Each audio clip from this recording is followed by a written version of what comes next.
lanjutkan ya. Tadi kita bahas tentang pernyataan continue ya. Kalau yang ini, pernyataan tadi kita bahas break ya, kali ini kita akan bahas, pernyataan continue. Kalau continue ya, nanti itu proses ya, kalau di dalam break itu setiap, karakter misal ya, string ya. Jadi kalau nanti if-nya sebanding dengan i, maka is dan setelahnya tidak akan diproses. Bedanya di continue ya, kalau di continue ya, semuanya akan diproses kecuali ya, yang dijadikan kondisi saja yang tidak akan dicetak. Jadi kalau saya punya string, ketika if condition-nya itu adalah equal dengan i, maka dia akan dilewati dan dilanjutkan ke, karakter berikutnya yang akan dicetak. Sehingga yang keluar adalah strng, ya, i-nya tidak akan diproses. Nah, jadi, continue itu digunakan untuk mengarahkan eksekusi ke iterasi berikutnya. Artinya, misal di sini ada iterasi pertama S, iterasi kedua T, iterasi ketiga R, ketika if condition-nya adalah I atau keempat gitu ya, maka I inilah yang iterasi keempat lah yang tidak akan diproses. Maka loncat ke iterasi kelima dan keenam ya. Lalu, jika suatu kondisi if terpenuhi, maka pernyataan continue dijalankan, seperti yang saya jelaskan tadi. Lalu proses pernyataan yang ada pada tubuh loop for yang sama akan dihindari dan dilanjutkan, ke proses pengulangan iterasi berikutnya. Ya, ini kalau saya analogikan seperti proses ya, ini kan iterasi ya, iterasi pertama, kedua, ketiga, keempat. Misal di sini ada iterasi ke-5 misal, ini masih ada iterasi ke-6, ke-7 gitu ya. Nah, ini akan di-bypass ya. Ini tidak akan diproses, lanjut loncat ke 6 dan 7 ya. Oke, ini bentuk umum ya, berikutnya si continue. Jadi kita punya looping for ya, kita punya if condition di mana kita pakai continue ya. Lalu hati-hati ya, bedanya kalau di continue bukan ke out, bukan keluar seperti seperti break, dia tidak akan keluar ke tubuh loop for, tapi dia akan kembali ke looping for, ya. Jadi dia akan berangkat ke iterasi berikutnya, ya, bukan mengakhiri proses, bukan, tapi dia akan meloncat ke iterasi berikutnya. Kalau saya punya iterasi pertama, kedua, ketiga, dan if kondisinya itu ketiga, maka dia akan loncat ke keempat. Oke. Ini adik-adik bisa lihat ya, di mana looping for itu ya, di flowchart di bagian tengah, kita punya looping for ya, seperti biasanya kalau dia masih dalam batas ya, batas, looping, dia akan melanjutkan ke if condition. Lalu di if condition itu kalau dia terpenuhi ya atau equal, maka dia akan lanjut ke continue. Nah, di continue ini bukan ke luar loop ya, tetapi dia akan, meloncat ya, melangkah untuk berangkat ke iterasi berikutnya ya. Jadi strng misal. Ini iterasi pertama, 2, 3, 4, 5, 6 ya.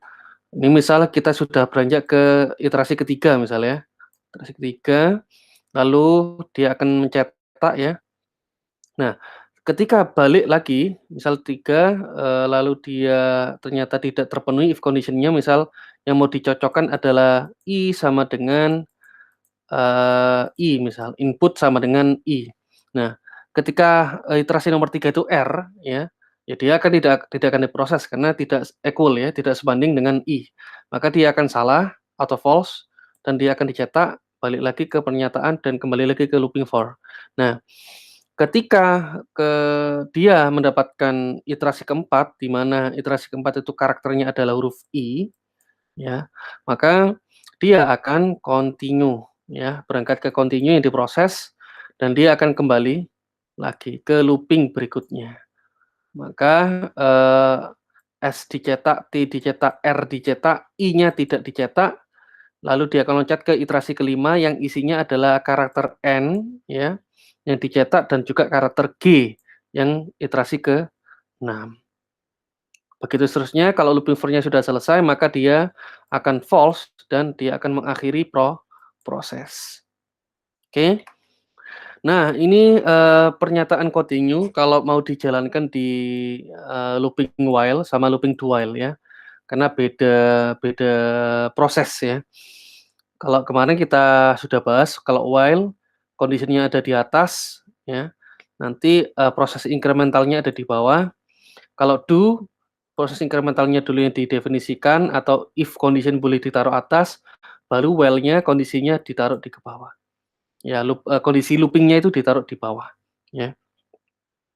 Oke, kita bahas satu ya, contohnya persis seperti yang sebelumnya menggunakan break, tetapi di sini kita gunakan continue. Kita lihat apa efek dari penggunaan continue, ya. Sekali lagi, ini adalah contoh bagaimana mencetak karakter dalam suatu kata dengan ketentuan, kata disimpan dalam satu variabel, lalu diproses melalui loop. Jika suatu karakter sebanding dengan ya, satu karakter pembanding, maka proses continue dijalankan. Jika tidak, ya dia akan keluar dari condition itu dan dia tetap melakukan pengulangan. Lalu kalau nanti batas maksimumnya sudah terpenuhi, maka loop akan berhenti. Kita lihat contoh, di sini kita punya looping for ya, isinya string ya, ini bisa dikasih kalimat apa saja. Lalu, kita cek ya, jika value itu sebanding dengan I, maka continue yang akan diproses, lalu dicetak ya. Jadi kalau di iterasi pertama kita punya str ya, dicetak ya, dicetak semua, tapi ketika sudah ketemu I, maka dia akan dilanjutkan ke proses continue, yang artinya, dia akan mencoba untuk men-skip untuk mencetak I, tapi dia akan Eee, berangkat ke iterasi berikutnya, balik ke iterasi keempat. Ya, ini ada 1, 2, 3, 4 plus 1 berarti dia kelima. Ya, berarti dia akan mencetak N dan G, dan ini sesuai dengan yang ada di sini, ya, gitu ya. Lanjut, continue dalam elemen list ya, elemen dalam list, persis seperti yang saya, jelaskan sebelumnya menggunakan break, hanya saja kita gunakan continue di sini. Nah, bedanya ya, nanti kita lihat ya, ketika kita punya sebuah elemen yang isinya adalah gorengan, pizza, sate, dan martabak, lalu kita buat condition-nya adalah equal dengan pizza. Nah, ketika dia equal, maka continue yang akan dijalankan. Kita lihat di sini value ya, sama dengan gorengan, pizza. Apakah gorengan equal dengan pizza? Tidak, ya, maka dia dicetak. Karena, continue-nya tidak akan diproses tapi dicetak. Apakah pizza itu equal dengan pizza? Ya, maka continue yang akan dieksekusi dan dia tidak akan diproses ke sini, tapi dia akan dikembalikan ke looping for berikutnya. Sate ya, sate ini nomor 3 iterasinya, eee, maka ketika, sate dicek itu apakah equal dengan pizza? Tidak, maka dicetak.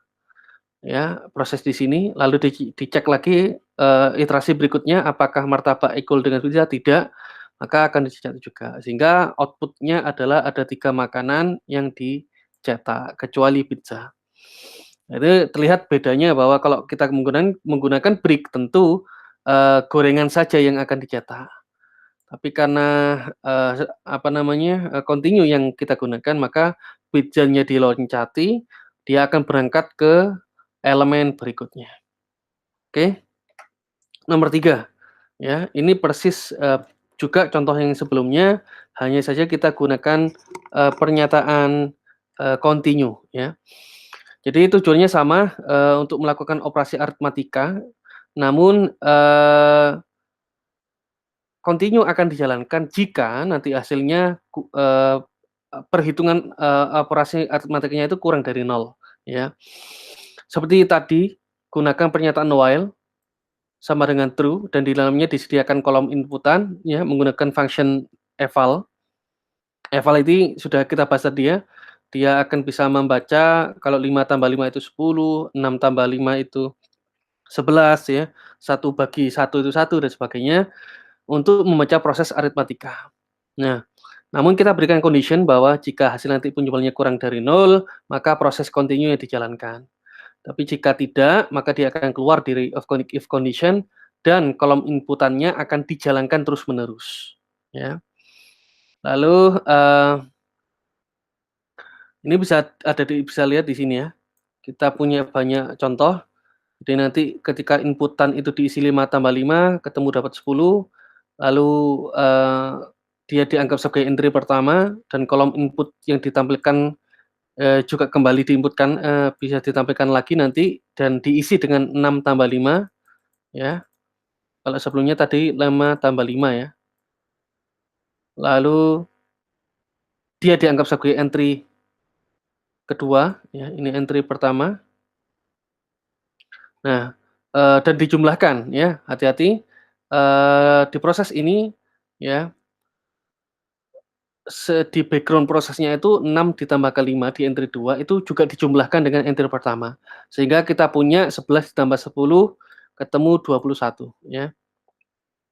Lalu misal kita, saya menginputkan di kolom berikutnya itu ternyata min 2 dikurangi 3, maka, eee, proses perhitungan ini akan diloncati, dia akan berangkat ke proses berikutnya. Ya, ini bisa dibaca bahwa hasil tidak akan disimpan pada entry 3, hanya jumlah entry 1 plus entry 2 yang saja ditampilkan. Lalu proses continue, ya dijalankan dan lanjut operasi aritmatika kembali ya, untuk menjumlahkan entry pertama dengan kedua dan keempat. Dia loncat ya. Bisa dilihat di sini ya, ada ya. Jadi, kita masukkan ya angka misal 2 tambah 2, dicek apakah di sini dicek apakah, entry-nya kurang dari 0 tidak, maka dia dijumlahkan sama dengan 4. Lalu karena dia tidak melewati continue tetapi melewati, penjumlahan, ya maka dia akan increment kembali karena di sini kondisinya while true, kita masukkan 3 tambah 3 misal, ternyata ketemu 6 ya, 6 ditambahkan, entry pertama, maka ketemu 10 ya. Lalu misal ya ketika inputannya muncul lagi kita inputkan min 2 dikurangi min 3, kan ketemu min 5 ya. Artinya dicek di sini apakah entry-nya kurang dari 0, ternyata min 5 itu kurang dari 0, maka yang dieksekusi adalah continue. Ketika continue, ya tentu ini tidak akan diproses ya, tidak akan diproses. Di belakang kita masih punya ya penyimpanan ya sebesar 10. Lalu misal, muncul lagi inputannya, kita masukkan 1 tambah 2 adalah 3, maka 3 ditambahkan 10 ketemulah 3, 13. Min 2 dikurangi min 3 tadi yang min 5 tidak akan diproses. Makanya diproses adalah 2 tambah 2, 3 tambah 3, dan 1 tambah 2. Totalnya adalah 13 ya. Oke, gitu dulu, nanti akan kita lanjutkan, kita bahas dengan pernyataan go to ya.